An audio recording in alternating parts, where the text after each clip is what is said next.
Hello, everybody. It is Sunday, the 11th. Go ahead and cut the music here. We got some things to talk about today. Today, we're going to be bringing up the proposed executive actions. It looks like there's 6 of them, and one large Biden gun reform bill here, or executive action that he touted Thursday of last week. So we're going to give everybody a breakdown of what it actually looks like here. So starting off, Joe Biden and the Attorney General came out Thursday, announced several executive actions on the White House lawn there in the Rose Garden. They announced that they're going to start confronting gun violence in America. And the President Joe Biden, actually went out and said this was a public health crisis.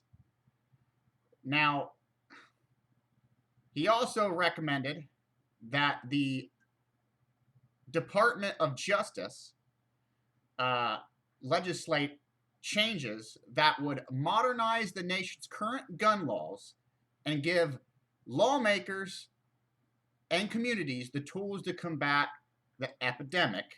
No, not the coronavirus. Gun violence.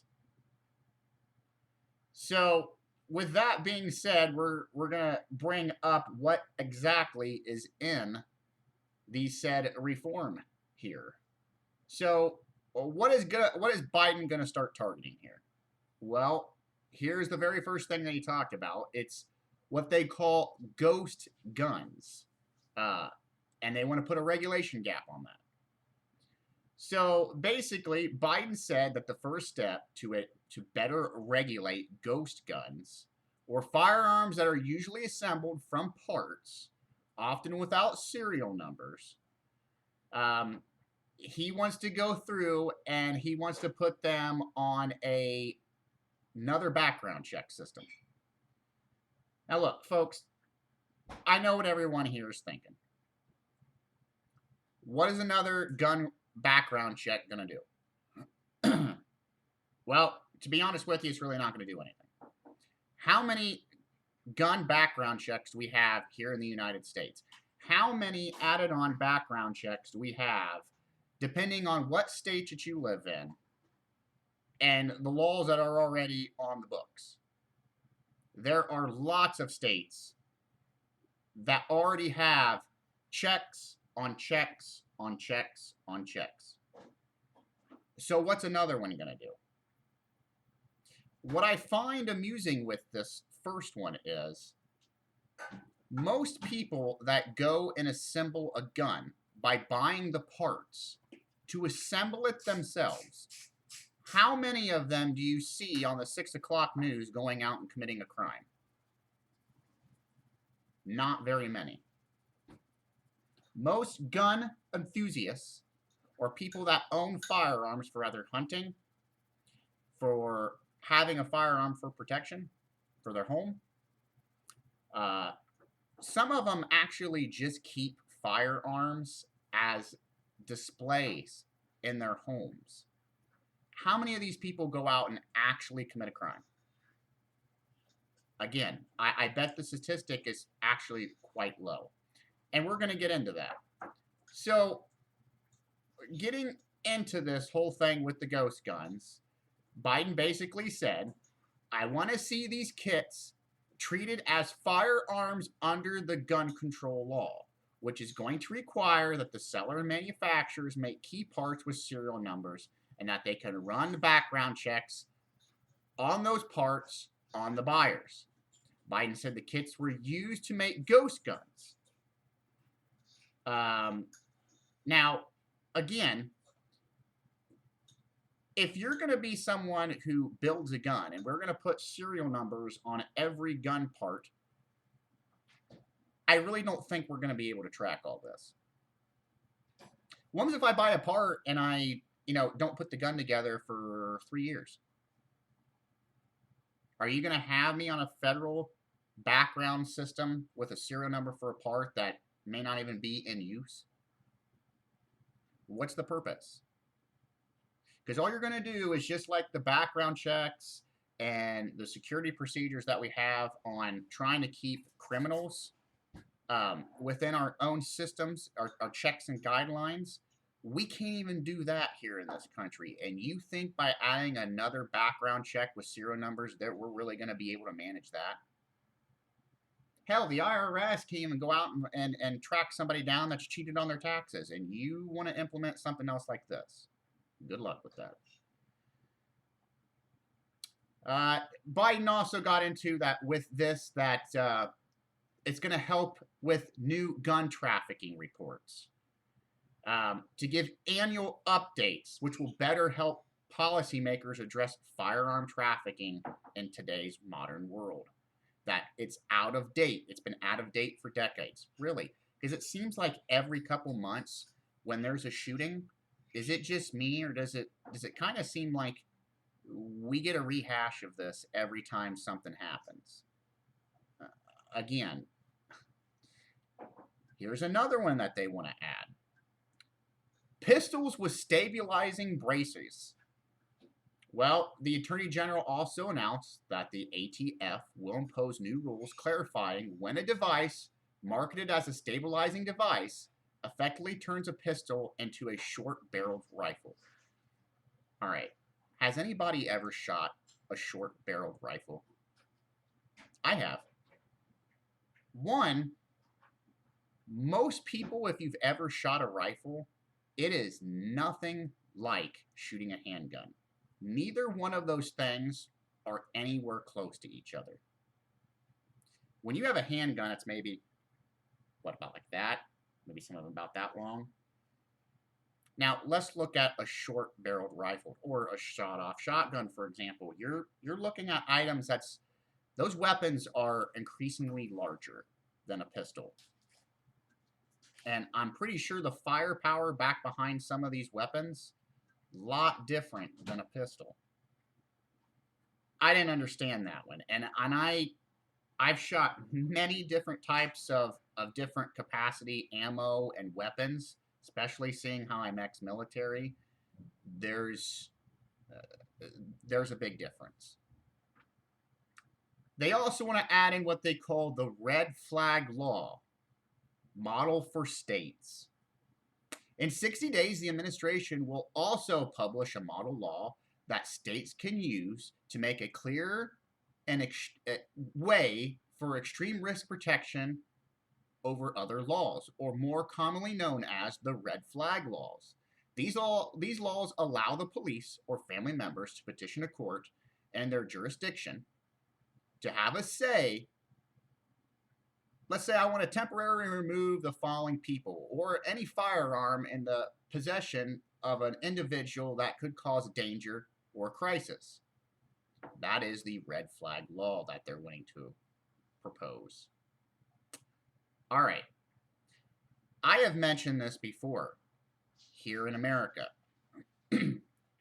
If you want to tackle the problem that's really at hand with gun violence, you ready? How about we start looking into people that have mental problems? How about, instead of taking people's rights away from them, the Second Amendment to have a firearm and to protect themselves, if you want to stop this, start looking at people with mental issues. I do kind of get with that a little bit, with wanting to make it so that individuals that will harm themselves shouldn't have a firearm or should be looked at. That's where mental health should come in. If you look at state to state, especially like me, I live in Ohio here, you can't do anything with mental health. Mental health isn't even talked about. There are people that walk around that are batshit crazy that need to get help, or they should be someplace to get help. But there is no place. Most of the places that you go to are rather private, or if the families try to get in and get their loved one help, or intervention, they get told, well, we're sorry, that's, that's against their privacy laws or their HIPAA laws, and you're shut out. Or we can put them on a stay for 24 to 48 hours, and then they're right back out on the street. That's the breakdown here in America, folks. If you want to tackle a problem, if gun violence is this bad, you can go in multiple different directions instead of adding more laws and regulations on guns and gun owners. Let's continue here. Community Violence Interventions Program. Biden administration says this will empower our communities to combat and prevent gun violence, and that the Justice Department is going to make a $1 billion in funding available for a dozen grant programs to support evidence-based intervention strategies to reduce gun violence. Okay. Well, again, how about we start looking at the obvious things here instead of the things that are really not the problem? I know I'm going to catch hell on this statement, but I'm going to make this statement.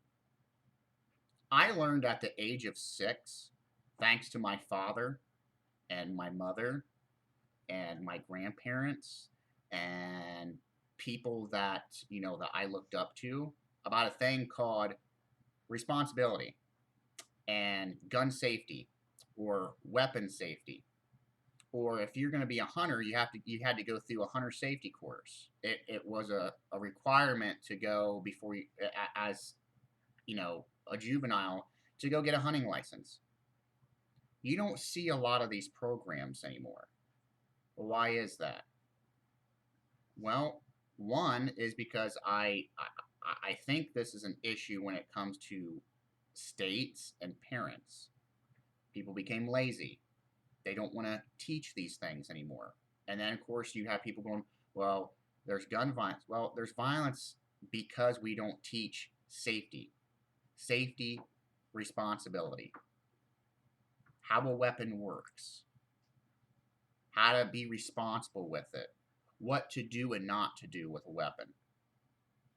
I as I'm reading this, and I was looking this up today, it was just, you don't know how many websites and news articles with opinions that was on there about how guns are the problem in America. Guns are not the problem. Guns do not kill people. People kill people. I know people have heard that statement for the longest time, but it's the truth. If I lay a gun on the table, is it going to magically point at someone and fire? Absolutely not.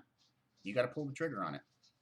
It's the person and the intent that the person has to use that weapon, not the weapon itself. Anything can be a weapon. I could go in the kitchen right now where my wife is cooking and go get a fork, and it can become a weapon. Are we going to start putting serial numbers on forks and knives? A spoon? A spork? I mean, they're going at guns. How about crossbows? Bows in general.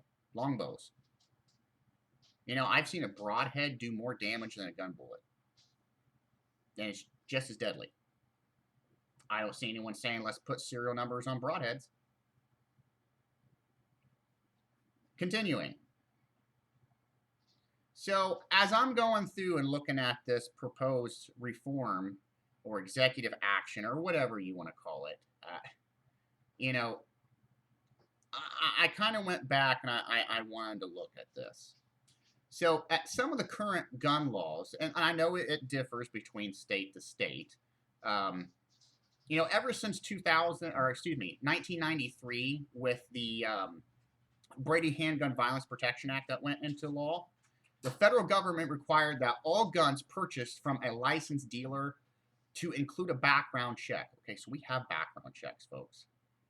5 years later, the U.S. launched the National Institute of Criminal Background Check System, or the NICS, an electronic system that verifies buyers do not have a criminal record or a mental health issue that makes it for them to be eligible or ineligible to purchase or own a firearm.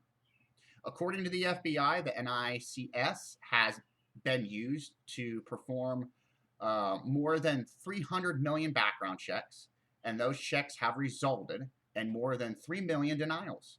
And that's according to the Department of Justice. Here we go. You want something that's even more relevant, that's up to date? Let's do some research here from published January of 2020 by the Criminology and Public Policy Department. They concluded that comprehensive background checks do not seem to be associated with the fatality shooting rates. But handgun purchase licensed guns and bans on large capacity magazines were associated with significant reductions in the fatal mass shootings. Do you know what that just stated? That stated that states that basically have your carry conceal or your carry license, they're basically saying that these studies about gun violence kind of out the window when it comes to this right now. They're talking, if you look at here in Ohio, for example, they just here last week, it was all over the news and the radio, they just did a update to the carry conceal, where now if you had to retreat in the state of Ohio once and give a warning before you were allowed to authorize deadly force with a firearm. They got rid of that now. You don't have to retreat. If you're supposed to be in an area and you're being attacked, you have every right now to use lethal force. In Ohio, crime rate's down. Why do you think that is? Because you can carry a firearm. Nobody knows who's carrying a firearm. Nobody's going to go pick a fight with somebody if they think they've got a firearm. You look at other states that have the same things, I bet you their crime rate's down. Bet you. And I've looked at the numbers because they are. And we're going to get into that too. So this was from a website right here, Microtrends website. They posted some pretty interesting numbers here, and I'm going to share them with everybody.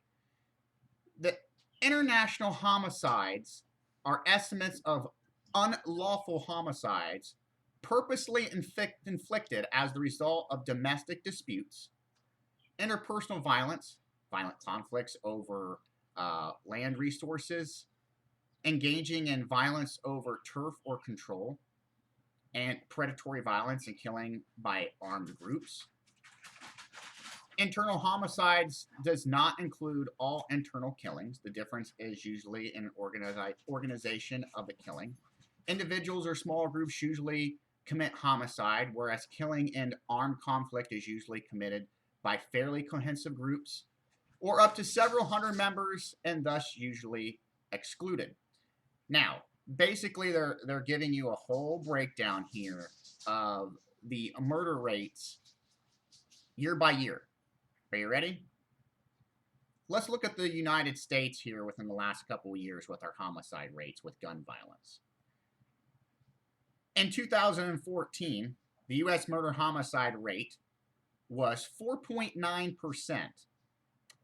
It was an 11.37% increase in 2014. U.S. murder homicide rate in 2016 was 5.39. It was an 8.91 increase in 2015. Now, here's where it gets interesting. And U.S. murder homicide rate in 2017 was 5.32, a 1.37 decline in 2016. You know why?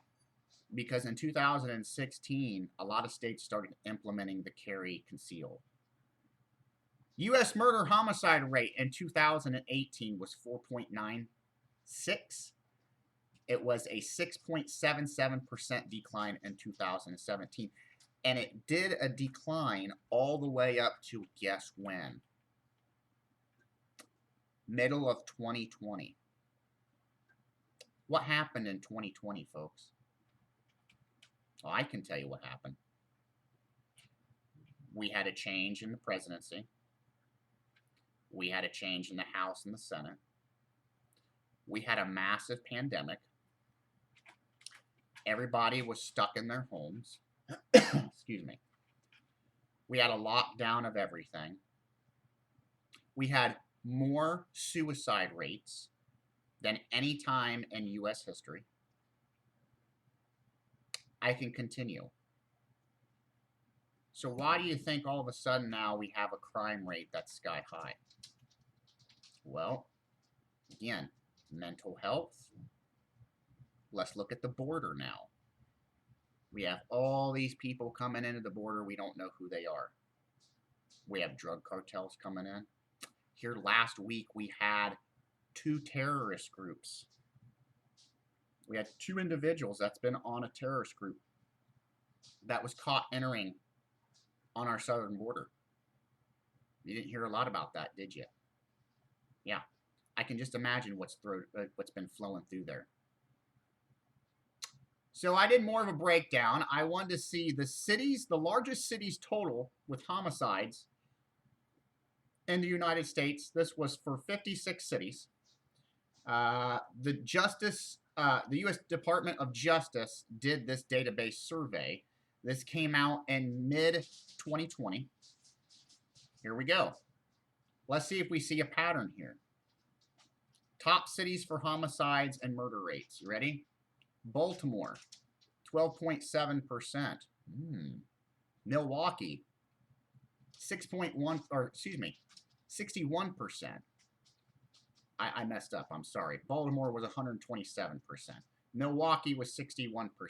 Houston, 61%. Chicago, we keep hearing about that. That's where Obama's from.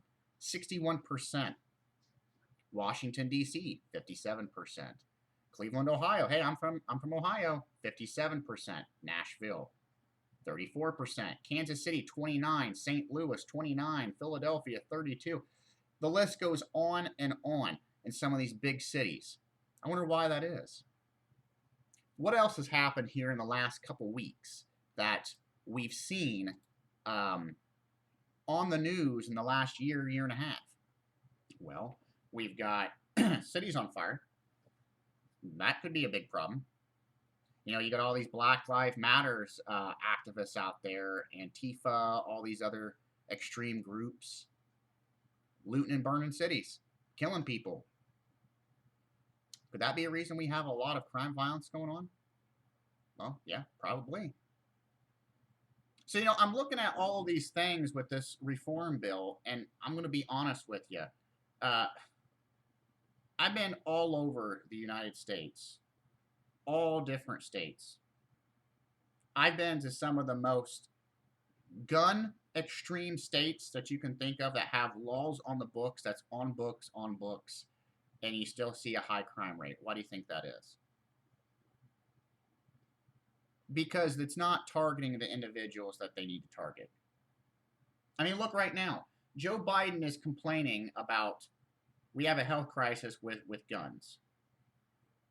But isn't his administration the same administration that was going through during the riots and protests, and they were actually paying bail for criminals to get out of jail? It's very well documented, to put them back out on the streets. This is why I have a problem with our current Justice Department right now. They target people that are lawful citizens, and the people that are causing the crimes, they don't want to throw the book at anymore. They'd rather pay their bail and let them out. And you wonder why we have a crime problem. You wonder why they're saying we have a gun violence problem. Same thing with the southern border, folks. Nobody wants to address this. I'm going to address it today. When you have people, again, coming across the border, we can't verify any of these people. That should be a red flag right there. We can't verify these people, and you want to throw another gun reform bill in, thinking that by putting serial numbers for people that part weapons together is going to stop something. You know, you could go out today, and this is what I love about the Democrats, and you even got Republicans that will throw their hat into this. You have these Congress people today. They could go out and say, no guns in the United States at all. The hell with your Second Amendment right. We're going to take your weapons away. Unless you're the police or military, you don't need to have a weapon. What do you want to bet we'd still have a crime rate? What do you bet we'd still have gun violence? Do you honestly think that that's going to stop the criminal element that's here in the United States? Hell no. They're just going to find some other way to do it. It's the same thing if you take away guns. What, are you going to exercise it next against knives? Are you going to take away anything that's got a pointy end to it? Or it could be a projectile or used as a projectile? What next? Blow guns? I mean, everyone laughs. I mean, it is kind of funny when I'm, breaking this down, and I know people's like, yeah, come on now. Folks, it's the same thing. Anything can be used as a weapon. It's the intent of the person wielding the object and what they want to do with it. I read some statistics here as I was going through this, and I did. I did almost an hour and 40-minute, total research on this, and it was the same occurring trend that I seen. People trying to put their opinion on guns, on different weapons, and half the people don't even know what the hell they're talking about when it comes to the firearm itself. You got people going on about capacity magazines and weapons that, they rather think they're semi-automatics and they're not. Or, well, it looks like a military-style gun. That doesn't mean it's a military-style gun. I hate to tell people this. If you've never used a weapon before, educate yourself before you open your mouth. There are a lot of guns out there that look like they're military-style weapons, and they're not. They're not. Educate yourself. Go through and look at the gun. Do the breakdown of the gun. It's not that hard. It's like in my last video. Educate yourself about the bills. It's the same thing when it comes to weapons. Educate yourself. Educate the youth, the kids, the children. I'll be 37 years old this year. I've never done anything criminal-wise when it comes to a firearm. I used to be an avid hunter for the longest time. I went out with my brothers and my father, family members, my grandfather, for example. We never had a problem. I hunted along men and women that were avid hunters or were skeet shooters or firearm enthusiasts, sellers. It's all about education. You have to educate yourself. You have to educate your children. I have 3 young children, all 3 of them, all 3 daughters. I have an 8-year-old, a 5-year-old, and a 3-year-old. Next to me over here, I have a gun safe. Assorted rifles that are in there. It's funny. In the 8 years with all 3 of my kids, not one of them have ever went over to that gun cabinet and tried to unlock it. They know where the key is. Why do you think that is? Because I educated my children on what a firearm is, the dangers of a firearm, and the responsibilities of a firearm. My 8-year-old and my 5-year-old love archery, for example. They're working on pulling a bow. I'm teaching them what a field head is and what a broadhead is. My middle daughter, who's 5, Lillian, would like to go hunting. I plan on enrolling them all in hunter safety courses. There is nothing wrong with educating the youth. There's nothing wrong with having a firearm. But that's the point in this, though. You have to educate people. And that's what the problem is. People are so damn lazy now that they don't want to educate themselves. And therefore, they're not going to educate their children and the youth. And you wonder why, like if you look at Chicago, for example, their youth rate, kids killing kids, blacks killing black minorities. It's one of the biggest cities with black on black violence. I wonder why. Start educating the youth again. Joe Biden, in his comment on Thursday said that it was just embarrassing that as a nation we have one of the largest death rates when it comes to firearms. We are not the largest country with the death rate of firearms. We're nowhere close. But again, it starts with education. It starts with security. I mean, right now he's trying to push this through, and we have a crisis at the border, and we have people breaking into people's homes, and you wonder why gun sales are up. You know, I live here in Ohio. I repeated this many times. I live here in Marion, Ohio. I can't even go out and get ammo for any one of my weapons that I carry or have. You know why? Because it's in so high demand, you can't go anywhere to buy ammo because of demand for it. If you have, you know, if you're someone that likes to go through and actually repack your own, your own ammo, good luck. You can't even find the material to do that. Because people are worried. People are not out. The common citizen is not out there trying to commit a crime.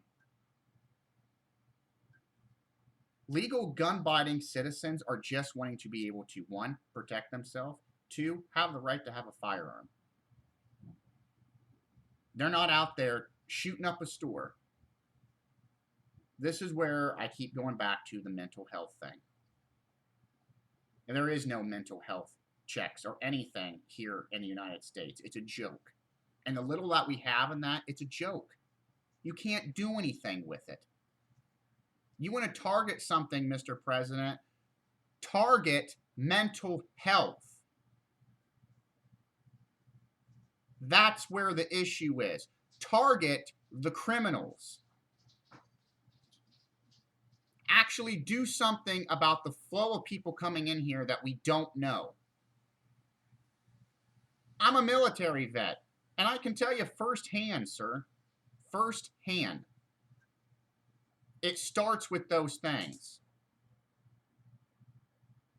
Not removing or putting more laws and mandates on a weapon. It starts with curbing the problem first.